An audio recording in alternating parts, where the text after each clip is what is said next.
دین vibes, دین کی آواز۔ بسم اللہ الرحمن الرحیم۔ قل هو اللہ احد اللہ الصمد لم یلد ولم یولد ولم یکن له کفوا احد۔ صدق اللہ العظیم۔ گزشتہ دنوں میں ہم نے یہ پڑھا کہ سورۃ الفیل جو ہے اس میں نبی علیہ الصلوۃ والسلام کی ولادت مبارکہ کے سال کا تذکرہ ہے۔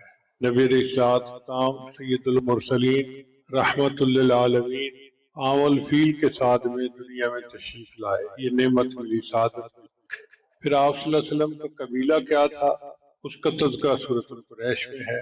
جب آپ نے نبوت کا دعویٰ فرمایا تو ارد گرد کا ماحول کیسا تھا، اس کا تذکرہ سورۃ ارأیت الذی یکذب بالدین میں۔ پھر نبی علیہ الصلوۃ والسلام پر اللہ تعالیٰ نے کیا انعامات دیے، کیا خیر کثیر ان کو عطا فرمائی، اس کا تذکرہ سورہ کوثر میں۔ یہاں پہنچ کر اللہ نے اپنے محبوب سے ایک دو ٹوک اعلان کروایا جس کو بانگ درا کہتے ہیں، برملا اعلان، بے بانگ دہل اعلان کہ اے کافرو، تمہارے لیے تمہارا دین، میرے لیے میرا دین۔ اتنی وضاحت کے ساتھ شرک سے بیزاری اور توحید کا پیغام نبی علیہ السلام نے پہنچا۔ پھر اللہ نے اپنے محبوب صلی اللہ علیہ وسلم کی کیسے کیسے مدد فرمائی، اس کا تذکرہ سورۃ النصر میں ہے۔ پھر آپ صلی اللہ علیہ وسلم کا ایک بہت قریبی رشتہ دار تھا، چچا تھا، بہت خوبصورت تھا، بہت مالدار تھا۔ اس کے بچوں کے ساتھ نبی علیہ السلام کی رشتہ داریاں تھیں، بچیوں کے نکاح کیے ہوئے تھے، مگر وہ بڑا موذی انسان تھا اور نبی علیہ السلام کو بہت اذیت پہنچاتا تھا۔ اس کی بیوی ام جمیل خباثت میں اس سے بڑی ہوئی تھی۔ ان دونوں کے برے انجام کا تذکرہ سورۃ تبت یدا میں ہے۔ پھر اس کے بعد پورے قرآن مجید کا نچوڑ اور خلاصہ سورہ اخلاص میں۔ اگر بالفرض قرآن مجید کو کشید کیا جائے تو جو پورے قرآن کا نچوڑ نکلے گا وہ سورہ اخلاص ہے۔ آج سورہ اخلاص کے بارے میں انشاءاللہ ہم بات کریں گے۔ اللہ کی شان دیکھیں کہ آج 23 کی رات بھی ہے اور جمعہ کی رات بھی۔ سورہ اخلاص جلب منفعت سے تعلق رکھتی ہے اور اس کے بعد معوذتین دفع مسرت سے تعلق۔ اب آ جائیے سورت کی طرف۔ قرآن مجید کی 114 صورتیں ہیں کل، ان میں سے 112 صورتوں کے نام ان صورتوں کے اندر جو الفاظ آئے ہیں اس کی وجہ سے رکھے گئے ہیں، جیسے سورہ بقرہ، سورہ آل عمران، سورہ نساء۔ دو صورتیں ایسی ہیں کہ ان کا نام مضمون، صورت کے مضمون کی وجہ سے رکھا گیا، ایک سورہ فاتحہ اور ایک سورہ اخلاص۔ اس صورت کو سورہ اخلاص کہنے کی 4 وجوہات ہیں۔ پہلی وجہ کہ اس میں اللہ تعالیٰ کی شان اور اس کی صفات کے سوا اور کچھ بیان نہیں ہوا۔ دوسرا یہ کہ یہ صورت انسان کو اعتقاد کو خالص کر دیتی ہے۔ تیسرا یہ کہ یہ صورت اس نام کے معنی کے لحاظ سے دی گیا ہے اس کا نام کہ جو شخص بھی صورت کے معنی و مفہوم پر یقین رکھتے ہوئے پڑھے گا وہ شرک سے خلاصی پائے گا۔ اور چوتھی وجہ اس صورت کو سورہ اخلاص کہنے کی یہ بھی ہے کہ جو بندہ اس اعتقاد کے کہ یہ بندے کے اندر اخلاص پیدا کرتی ہے۔ دوسرا نام ہے توحید کہ بندے کو توحید خالص کا پیغام دیتی ہے۔ تیسرا نام ہے سورہ نجات، یہ بندے ایک نام ہے سورۃ الاساس کیونکہ یہ توحید پر مشتمل ہے اور توحید تمام اعتقادات کی بنیاد اور اساس ہے، اس لیے اس کا نام سورۃ الاساس ہے۔ اور ایک روایت ابی بن کعب رضی اللہ عنہ اور انس بن مالک کی یہ بھی ہے کہ 7 آسمان اور 7 زمینوں کو قل هو اللہ احد کی بنیاد پر قائم کیا گیا۔ اس کا نام ہے ایک سورۃ المانعہ۔ چنانچہ اللہ تعالیٰ نے اپنے نبی علیہ السلام سے معراج کے موقع فرمایا میں نے آپ کو سورہ اخلاص عطا کی ہے، یہ میرے عرش کے خزانوں میں سے ہے اور یہ عذاب قبر اور اگرمی کے عذاب سے بچانے والی ہے، یعنی جہنم کے عذاب سے بچانے والی ہے۔ ایک اس کا نام ہے سورۃ النجات کیونکہ بندے کو کفر سے دنیا میں اور آخرت میں آگ سے نجات عطا کرتی ہے۔ ایک اس کا نام ہے سورۃ التفرید، تفرید فرد وحید سے ہے، یعنی اللہ تعالیٰ کی توحید پر مشتمل ہے۔ ایک اس سورت کا نام ہے سورۃ التجرید چونکہ اللہ تعالیٰ ابوت اور بنوت سے پاک ہے، نہ اس کا کوئی باپ ہے نہ اس کا کوئی بیٹا ہے، اور اس سورت میں یہ عقیدہ بیان کیا گیا ہے۔ ایک اس سورت کا نام ہے سورۃ النور کہ اس سورت کا اعتقاد بندے کو نور ایمان سے منور کر دیتا ہے۔ 10واں نام ہے سورۃ الامان، یہ سورت بندے کو کفر اور شرک سے امان عطا کرتی ہے۔ اس سورت کا ایک نام ہے سورۃ الولایہ چونکہ بندہ اس کو پڑھتا ہے تو اللہ اس کو اپنی ولایت عطا فرما دیتا ہے۔ ایک اس کا نام ہے سورۃ النسبہ، یعنی یہ سورت مشرکین کے سوال پوچھنے کے جواب میں اتری۔ انہوں نے پوچھا تھا کہ آپ کے اللہ کا نسب کیا ہے، تو اس صورت میں یہ مضمون بیان کیا گیا، اس لیے اس کو سورۃ النسبہ کہتے ہیں۔ ایک ہے سورۃ المعرفہ کہ اس صورت میں اللہ تعالیٰ کی معرفت کامل بیان کی گئی۔ حضرت جابر عنہ سے مروی ہے کہ ایک آدمی نے نماز پڑھی اور اس کے بعد قل اللہ احد پڑھی تو آپ نے فرمایا اس بندے نے اپنے رب کو پہچان لیا۔ ایک اس کا نام ہے المعوذہ، المعوذہ۔ حضرت عثمان میں کے پاس نبی علیہ السلام تشریف لائے تو انہیں سورہ اخلاص، سورہ فلق اور سورہ ناس کے ساتھ دم کیا۔ آپ ذرا غور سے سنیے کہ عثمان بن مظعون ایک صحابی ہیں، وہ بیمار ہیں اور نبی علیہ السلام تشریف لاتے ہیں اور نبی علیہ السلام ان کو سورت پڑھ کے دم کرتے ہیں، تو ایک پتہ چلا نا کہ یہ دم کرنا ایک شرعی تھی، اس کا شریعت میں ثبوت موجود ہے۔ اور پھر نبی علیہ السلام نے فرمایا میں نے ان سے بہتر صورتوں کے ساتھ کبھی کسی کو دم نہیں کیا، تو ہم بھی اگر کسی بیمار کے پاس جائیں تو یہ 3 صورتیں پڑھ کے اس کو دم کریں تاکہ اللہ اس کو شفا عطا فرمائے۔ ایک صورت کا نام ہے المکشکشہ۔ مکشکشہ برات اور بیزاری کو کہتے ہیں، چونکہ اس میں اس کا پڑھنے والا شرک سے بیزاری کا اظہار کر رہا ہوتا ہے، اس لیے اس کو مکشکشہ کہا گیا۔ ایک صورت کا نام ہے سورۃ الصمد۔ اس صورت میں اللہ تعالیٰ کی صمدیت اور شان بے نیازی کا بیان کیا گیا ہے۔ ایک اس صورت کا نام ہے سورۃ المحضر، چونکہ اس صورت کو سننے کے لیے اللہ کے فرشتے حاضر ہو جاتے ہیں۔ ایک صورت کا نام ہے سورۃ المنفرہ، چونکہ جو بندہ یہ صورت پڑھتا ہے تو شیطان بھاگ جاتا ہے۔ آپ تجربہ کر کے دیکھ لیں، جب کبھی شیطانی خیال ذہن میں آنے لگے اس صورت کی تلاوت کریں، اللہ تعالیٰ شیطان کو بھگا دیں گے اور ذہن پاک اور صاف ہو جائے گا۔ 19واں نام ہے سورۃ البراءہ۔ حضور صلی اللہ علیہ وسلم نے اس ایک آدمی کو یہ صورت پڑھتے ہوئے دیکھا تو فرمایا کہ یہ بندہ شرک سے بری ہو گیا۔ اور 20واں نام ہے سورۃ المذکرہ، چونکہ یہ سورت بندے کو توحید خالص کی یاد دلاتی ہے، اس لیے اس کا نام مذکر ہے۔ اب سوچئے کہ اس سورت کے 20 نام ہیں جو نبی علیہ السلام نے بتائے، تو کتنی عظیم سورت ہے جو اللہ تعالیٰ نے عطا کی، اور یہ ہر بندے کو یاد ہوتی ہے، ہر کلمہ گو کو۔ ہم نے دیکھا ہے جتنا جاہل ہو، ان پڑھ ہو، اس کو سورہ اخلاص ضرور یاد ہوتی ہے اور اسی سے وہ نماز پڑھتا ہے۔ اب اس کا نزول کا سبب کیا تھا؟ وہ یہ تھا کہ مشرکین نے نبی علیہ السلام سے سوال کیا کہ اللہ تعالیٰ کا نسب بتائیے، تو اس کے جواب میں اللہ نے یہ سورت عطا فرمائی۔ ایک مرتبہ یہودیوں نے نبی علیہ السلام سے کہا کہ اللہ تعالیٰ نے ساری مخلوق کو پیدا کیا تو اللہ کو کس نے پیدا کیا؟ اس کے جواب میں یہ سورت نازل ہوئی۔ حضرت انس رضی اللہ عنہ کا قول ہے کہ خیبر کے یہودیوں نے خدمت گرامی میں حاضر ہو کر عرض کیا ابو القاسم، اللہ نے ملائکہ کو نور سے پیدا کیا، آدم علیہ السلام کو لیسدار مٹی سے پیدا کیا، ابلیس کو آگ کے شعلوں سے پیدا کیا، آسمان کو دھوئیں سے اور زمین کو پانی کی جھاگ سے پیدا کیا، اپنے رب کے متعلق بتاؤ کہ وہ کس چیز سے پیدا ہوا؟ رسول اللہ صلی اللہ علیہ وسلم نے کوئی جواب نہیں دیا۔ اس پر جبریل علیہ السلام یہ سورت لے کر تشریف لائے۔ عامر بن طفیل اور اربد بن ربیعہ نبی السلام کی خدمت میں آئے۔ عامر نے کہا محمد صلی اللہ علیہ وسلم تم کس کی طرف ہم کو بلاتے ہو؟ نبی السلام نے فرمایا اللہ کی طرف۔ عامر نے کہا اپنے رب کی حالت تو بیان کرو، وہ سونے کا بنا ہوا ہے، چاندی کا بنا ہوا ہے، لوہے کا بنا ہوا ہے یا لکڑی کا؟ کیونکہ وہ تو بت پرست تھے نا، تو وہ سمجھتے تھے کہ خدا بھی بتوں میں سے کوئی بت ہے۔ اس کے جواب میں یہ صورت نازل ہوئی۔ بعد میں اربد کے اوپر بجلی گری اور وہ مارا گیا، اور عامر کو طاعون کے ذریعے سے اللہ نے موت دی۔ اب اس صورت کے فضائل ذرا سن لیجئے تاکہ اس صورت کی تفسیر پڑھنے کا ہمیں لطف آئے۔ یہ صورت 1/3 قرآن کے برابر ہے، 1/3 قرآن کے برابر ہے۔ انس رضی اللہ عنہ سے روایت ہے کہ میں نے رسول اللہ صلی اللہ علیہ وسلم کو یہ فرماتے ہوئے سنا، کیا تم میں سے کوئی رات کو 3 مرتبہ قل هو اللہ احد پڑھنے کی طاقت نہیں رکھتا؟ بے شک یہ صورت 1/3 قرآن کے برابر ہے۔ یعنی 3 مرتبہ جس نے قل هو اللہ احد پڑھ لیا اس نے گویا پورا قرآن مجید پڑھ لیا۔ ابو ریحانہ روایت کرتے ہیں کہ نبی اسلام نے صحابہ کرام کو فرمایا کہ جمع ہو جاؤ، میں تم لوگوں کے سامنے 1/3 قرآن پڑھوں گا۔ چنانچہ جو لوگ جمع ہو سکے وہ جمع ہو گئے۔ پھر رسول صلی اللہ علیہ وسلم نکلے اور سورہ اخلاص پڑھی اور واپس چلے گئے۔ لوگ آپس میں باتیں کرنے لگے کہ نبی علیہ السلام نے فرمایا تھا تہائی قرآن پڑھیں گے، میرا خیال ہے کہ آپ پر آسمان سے کوئی نئی چیز نازل ہونے کی وجہ سے آپ اندر چلے گئے۔ پھر نبی علیہ السلام باہر تشریف لائے اور فرمایا میں نے تم سے کہا تھا کہ میں تہائی قرآن پڑھوں گا، جان لو کہ یہ سورت تہائی قرآن کے برابر ہے۔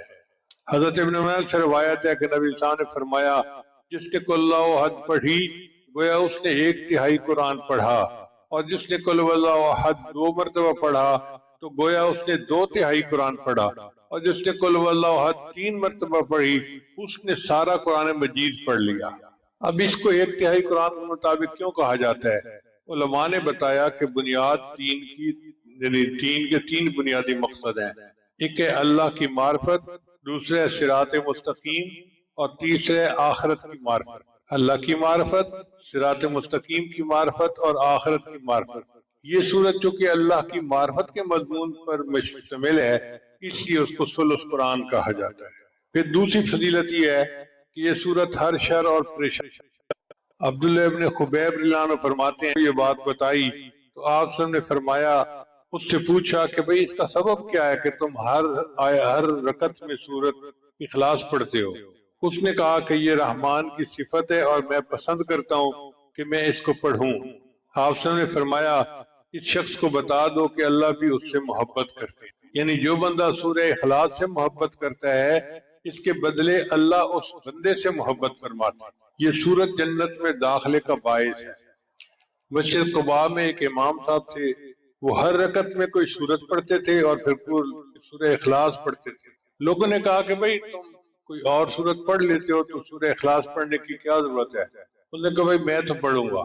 جب لوگوں نے زیادہ ڈیمانڈ کی کہ ایک سورت پڑھیں تو انہوں نے کہا اچھا کسی اور کو امام بنا لو۔ اب ان سے بہتر نیک تقوی والا اور کوئی بندہ تھا نہیں، اور لوگ چاہتے تھے کہ وہی امامت کروائیں۔ چنانچہ نبی علیہ السلام کی خدمت میں حاضر ہوئے، اے اللہ کے حبیب صلی اللہ علیہ وسلم ہمارا امام صاحب کے ساتھ یہ امام ہے۔ تو نبی علیہ السلام نے اس کو بلا کر پوچھا کہ بتاؤ بھئی تم ایسا کیوں کرتے ہو؟ اس نے کہا اے اللہ کے حبیب صلی اللہ علیہ وسلم مجھے اس سورت کے مضمون سے بہت محبت ہے اور میں چاہتا ہوں ہر رکعت میں یہ سورت پڑھا کروں۔ نبی صاحب نے فرمایا کہ میں اس سورت سے آپ کو بتاتا ہوں کہ تمہیں اس سورت سے محبت یقیناً تمہیں جنت میں داخل کر دے گی۔ اس سورت سے محبت یقیناً تمہیں جنت میں داخل کر دے گی۔ حضرت معمر سے روایت ہے کہ نبی علیہ السلام ایک شخص کے قریب سے گزرے جو قل هو اللہ احد کی تلاوت کر رہا تھا۔ آپ صلی اللہ علیہ وسلم نے فرمایا اس نے جنت واجب کر لی یا اس کے لیے جنت واجب ہو گئی۔ 5ویں فضیلت سنیے۔ حضرت انس رضی اللہ عنہ روایت کرتے ہیں کہ ہم رسول اللہ کے ساتھ تبوک میں تھے، یعنی غزوہ تبوک کے لیے نکلے ہوئے تھے، تو ایک دن ایسے لگا جیسے سورج بڑی روشنی اور نور کے ساتھ نازل ہوا ہے، اس سے پہلے ایسی روشنی نہیں دیکھی گئی۔ نبی السلام بھی اس کو دیکھ کر تعجب فرمانے لگے۔ اچانک جبریل السلام تشریف لے آئے تو نبی السلام نے پوچھا جبریل آج سورج کو کیا ہوا؟ یہ ایسے نور روشنی اور شعاؤں کے ساتھ طلوع ہوا کہ میں نے گزشتہ دنوں اسے اس طرح طلوع ہوتے نہیں دیکھا۔ تو جبریل السلام نے فرمایا کہ اللہ کے حبیب صلی اللہ علیہ وسلم آپ کے صحابی معاویہ بن معاویہ اللیثی کا آج مدینہ میں انتقال ہوا، اللہ تعالیٰ نے ان کی طرف 70,000 فرشتوں کو بھیجا ہے جو ان کی نماز جنازہ میں شریک ہوں گے۔ آپ نے پوچھا کہ ایسا کس سبب سے ہوا؟ انہوں نے کہا اللہ کے حبیب صلی اللہ علیہ وسلم وہ قل هو اللہ احد کثرت سے پڑھتے تھے، کھڑے ہوئے بیٹھے ہوئے چلتے ہوئے دن میں اور رات کے اوقات میں پڑھتے تھے، اس عمل کی وجہ سے 70,000 فرشتے ان کے جنازے میں شرکت کے لیے نازل ہیں۔ پھر جو بندہ سورہ اخلاص کے ساتھ محبت کرے گا وہ جنت کے جس دروازے سے چاہے گا داخل ہوگا۔ جابر بن عبداللہ سے روایت ہے کہ نبی السلام نے فرمایا 3 چیزیں ایسی ہیں جو شخص مومن ہونے کی حالت میں انہیں لائے گا تو جنت کے جس دروازے سے چاہے گا داخل ہوگا، اور حور عین میں سے جتنی سے چاہے گا اسے بطور بیوی کے مل جائے گی۔ پہلی بات جس نے مخفی طریقے سے کسی کا قرض ادا کر دیا، کوئی مقروض تھا اور اس نے چپکے سے اس کا قرض اس کے سر سے بوجھ اتار دیا، قرض ادا کر دیا۔ دوسرا جس نے قاتل کو معاف کر دیا، اور تیسرا جس نے ہر فرض نماز کے بعد 10 مرتبہ سورہ اخلاص پڑھی۔ ابو بکر رضی اللہ عنہ نے عرض کیا کہ اگر ایک مرتبہ پڑھے آپ نے فرمایا اگر ایک مرتبہ بھی پڑھے گا تو اس کو بھی یہ اجر ملے گا۔ اب ہر نماز کے بعد ایک مرتبہ سورہ اخلاص پڑھنا کون سا مشکل کام ہے؟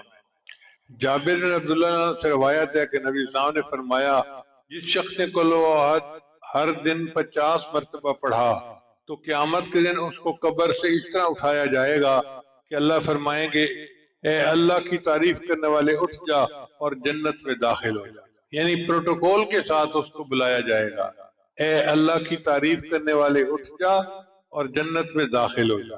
پھر فقر اور تنگ دستی کو یہ صورت دور کر دیتی ہے۔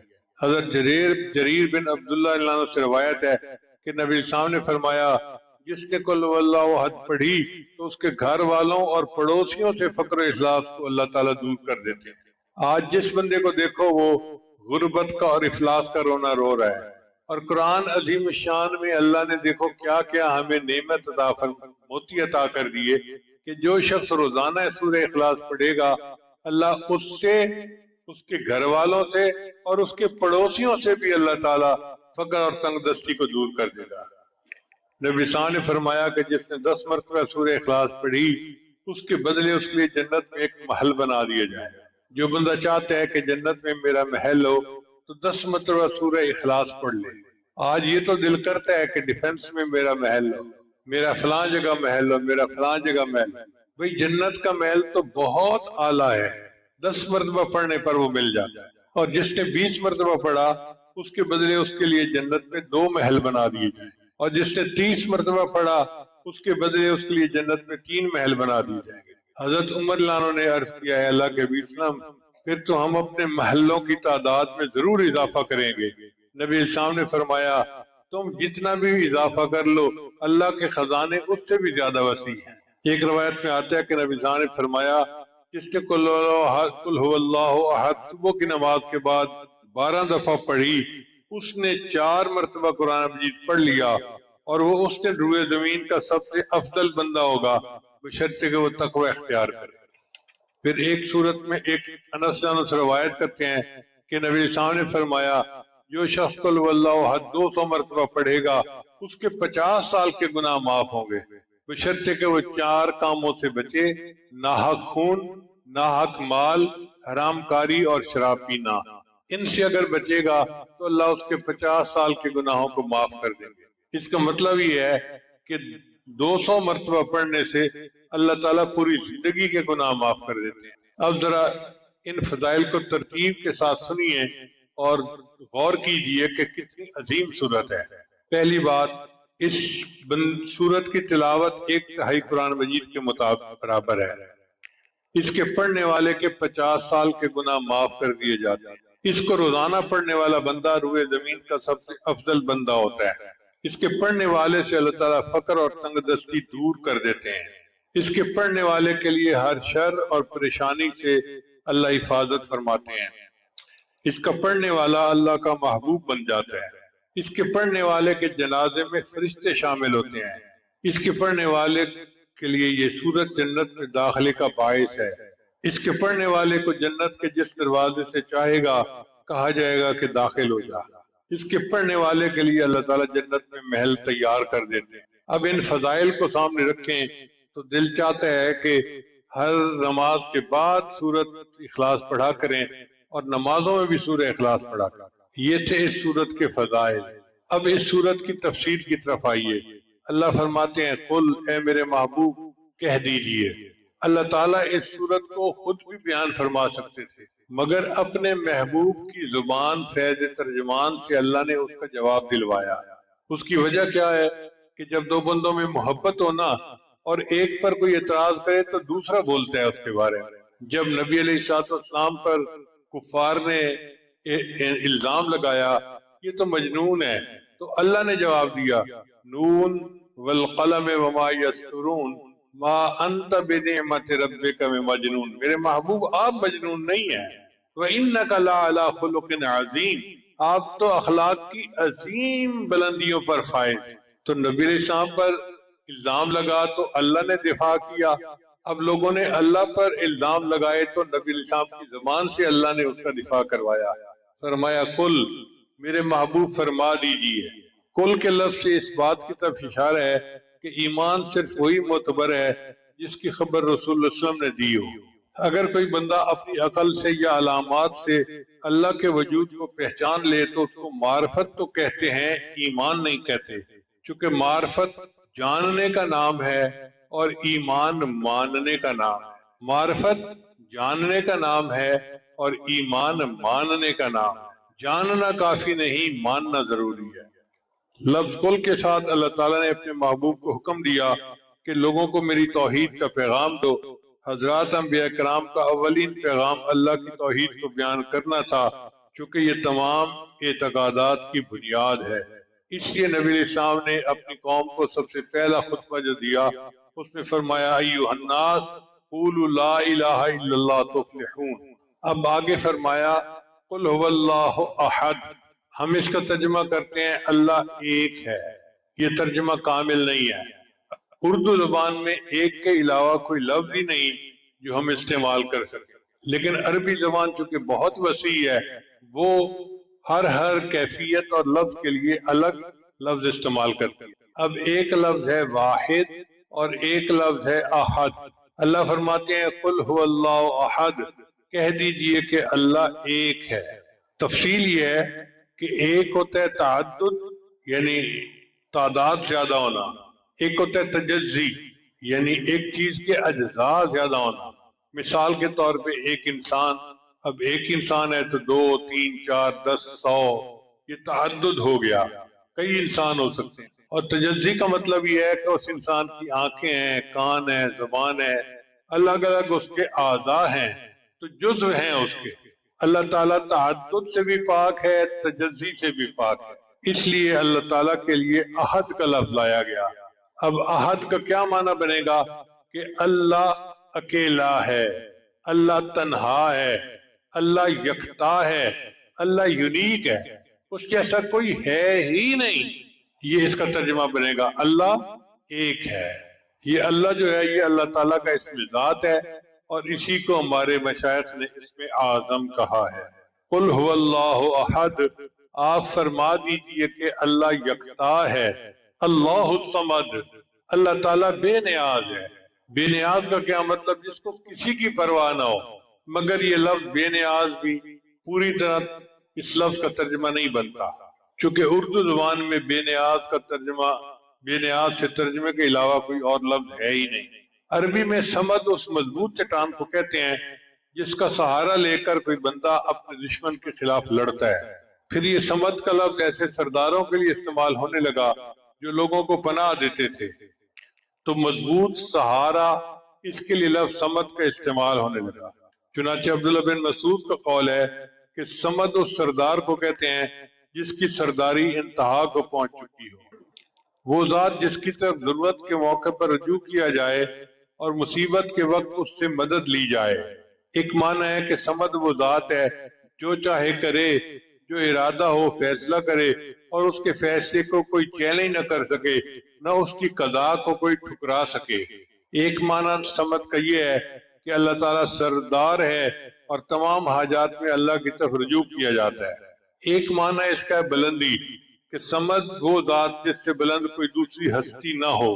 ایک اس کا معنی یہ ہے کہ وہ ہستی جو مخلوق کے فنا ہونے کے بعد بھی باقی رہے گی، ہر چیز فنا ہو جائے گی سوائے اللہ رب العزت کی ذات کے۔ ایک اس کا معنی یہ ہے کہ وہ ذات جس کو نہ موت آئے، نہ نیند آئے، نہ کوئی اس کا وارث بن سکے، وہ صمد ہوتا ہے۔ ایک معنی صمد کا یہ ہے کہ وہ ذات جس میں کوئی عیب نہ ہو۔ ایک معنی اس کا یہ ہے کہ وہ ذات جس کے اوپر آفات نہ آئے۔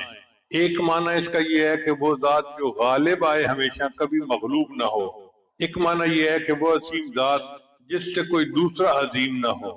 مولا علی قاری رحمۃ اللہ نے تمام اقوال کا خلاصہ بیان کیا، وہ یہ ہے کہ صمد وہ پروردگار ہے جو سب سے بے پرواہ ہے، وہ کسی چیز کا محتاج نہیں اور سارے لوگ اس کے محتاج ہیں۔ سید عطا اللہ شاہ صاحب بخاری رحمۃ اللہ فرماتے ہیں کہ اللہ الصمد کے معنی میں مجھے ہمیشہ تردد رہا کہ اس کے معنی ہے بے نیاز۔ میرے دل کو تسکین نہیں ہوتی تھی۔ جیل میں نے شاہ عبد القادر کا ترجمہ منگوایا تو لکھا ہوا تھا کہ اللہ الصمد، اللہ نرادھار ہے،